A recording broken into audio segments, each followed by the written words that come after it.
What if setbacks in our lives could actually be gifts? Today, we're going to reveal to you how obstacles can be turned into opportunities with our experts today. I am Laura Rubenstein, your host and producer of WSA TV, the Women Premier Show. We feature women who are speakers and experts. So let's go ahead and welcome them to our show. Hi, Sue. Hi, Laura. My name is Sue Dumais, and my business is heartfedliving.com. And I'm a global impact visionary leader, speaker, author, healer, and ordained minister. Wonderful. Great to have you here. Thank you. And hi, Rita. Hello, my name is Rita Dunham, and I am an educator, an entrepreneur, and a best-selling author. Great to have you too. I am excited to have both of you because I know we're talking about a topic that you both have dealt with very intimately and deal with your clients on a regular basis with, and that is setbacks, turning obstacles into opportunities. So I thought I would ask you each, what advice do you have for people when they're faced with setbacks or obstacles in their lives?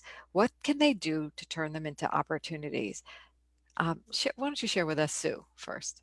Yeah, I think the biggest thing is to start with the perspective that you're choosing when you even in your topic, obstacles versus opportunity. When we view it as an obstacle, it feels like an obstacle, it feels like a problem, and then there's no room for solution. The biggest thing that I teach people to do is shift their consciousness from head into their heart space, because the heart is actually programmed and it's so open, whereas the mind creates a lot of obstacles.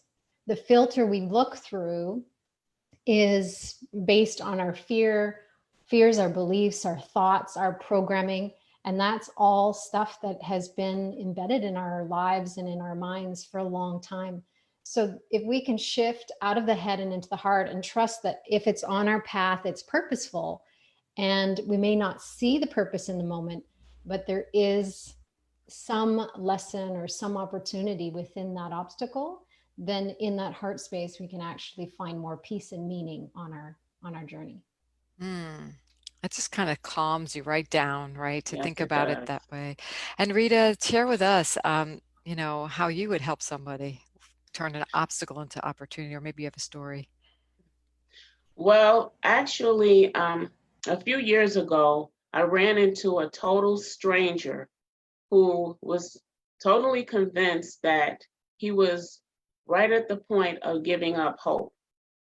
And I opened up and shared some of my hardships with him, such as losing my husband to um, a brain tumor years ago, and just being thrust into the role of the backbone for my entire family in a single mom with little to no support.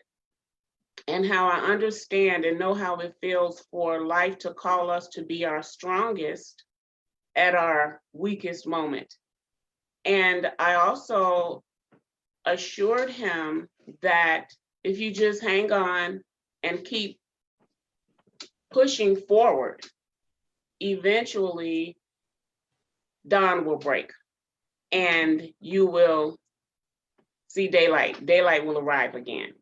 And so after several conversations and inspiration, he changed his in total perspective, yes, for his entire life. He changed his total perspective and he changed his life.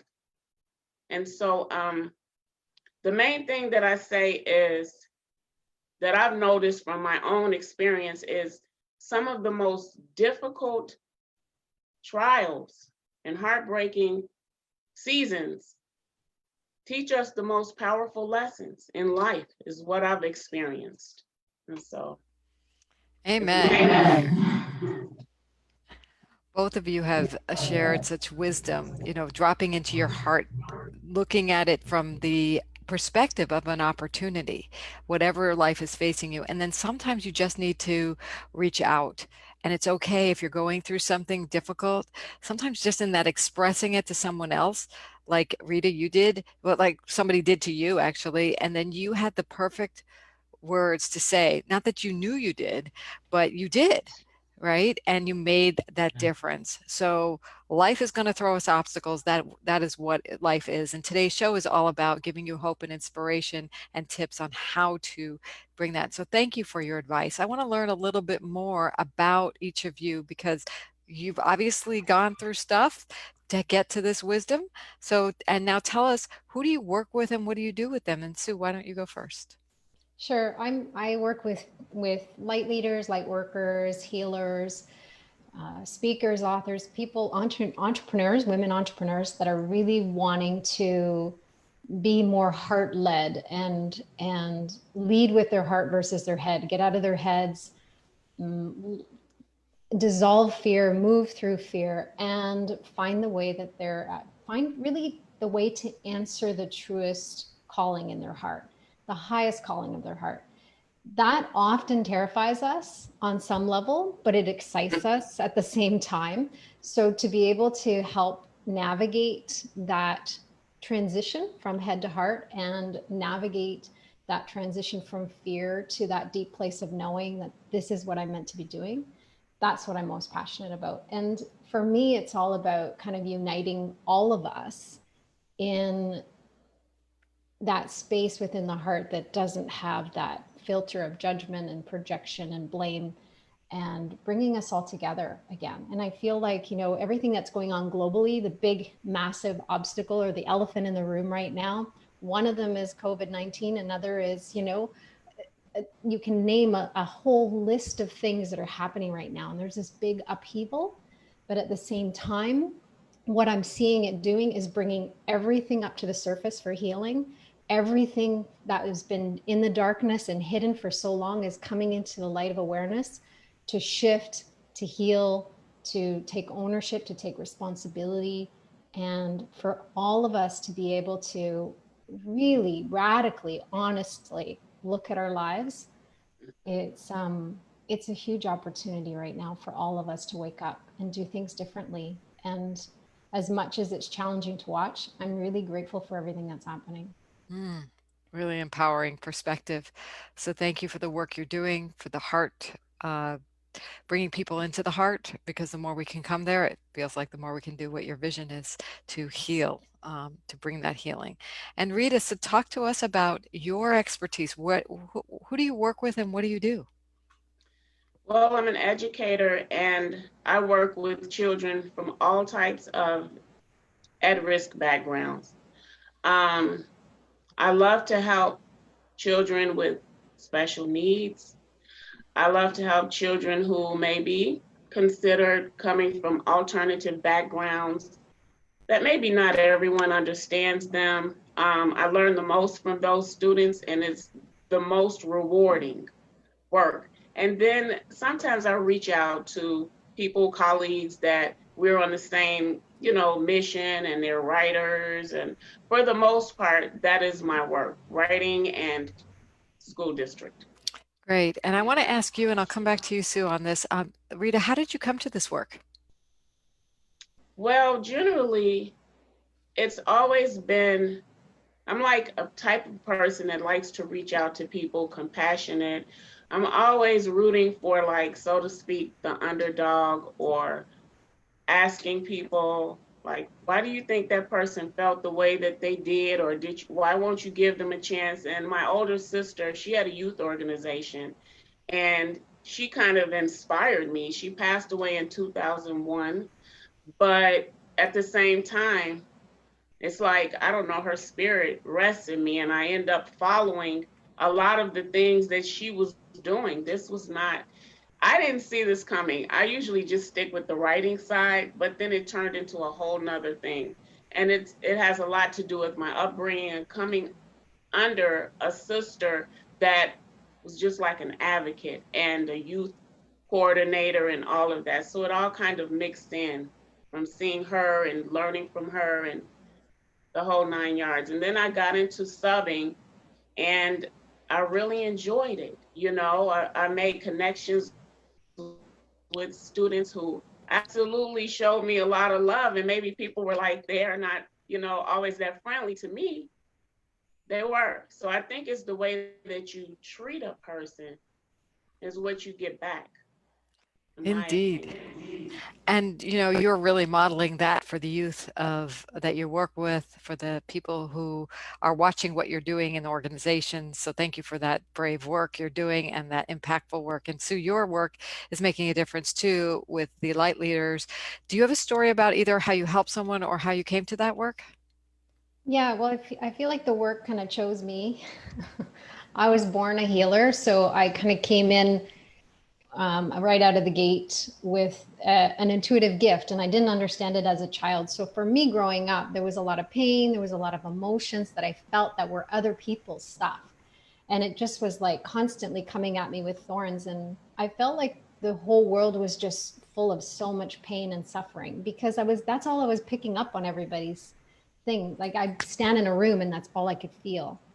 So for me, I got really quiet and withdrawn, and for the longest time I tried to numb it out, drugs, alcohol, all those kinds of things. I lost myself a lot for a long time in the darkness until I actually came out the other side and realized one time when I was working with somebody just on a whim, it was a friend of mine, they had this pain, and I was like, you know what, I think I can help you with that pain. They're like, okay. I'm like, close your eyes.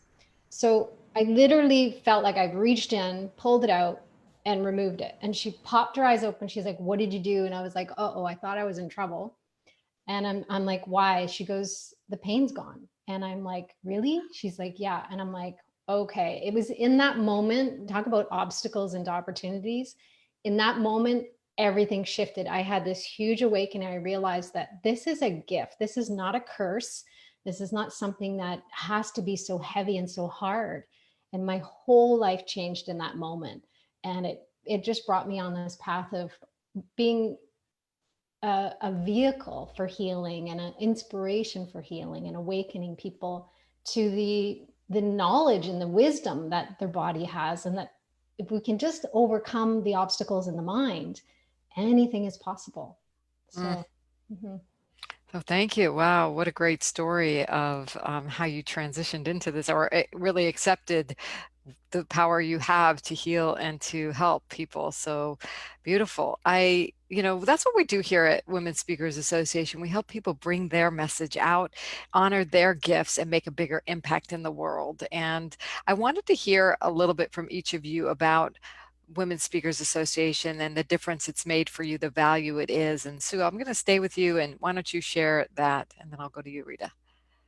Yeah, for me, the Women Speakers Association is such a beautiful organization. I think I've been in it from almost from the beginning. It feels like a really long time. But the one thing that's really kept me connected to it is its community. It's about collaboration, it's about connection, authentic connections. And there's this willingness for everybody to just join together and support each other and lift each other up. So there's a saying that talks about like all, a high tide raises all boats. And I really feel like that's a big part of what the Women's Speakers Association is helping all of us, especially women, rise up right now and be the voices that we're meant to be in the world. Absolutely spot on.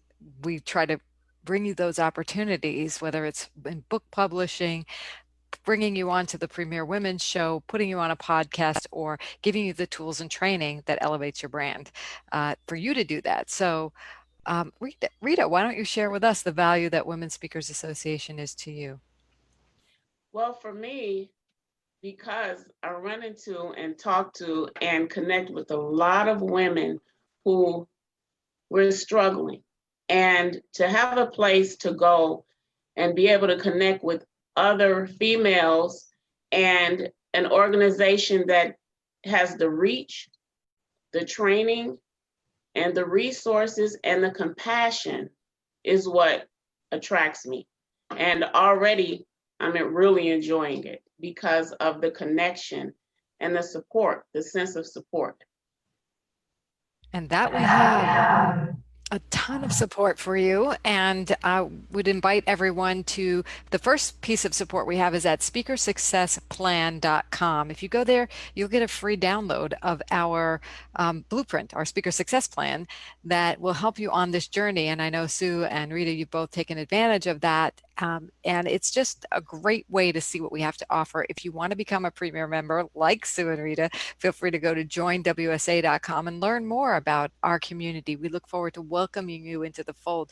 This is one of the organizations that is so unique. It's not just another one. It is truly a sisterhood of women who are collaborating, and everyone's message is important. So we want to hear yours, and please join us over at joinwsa.com.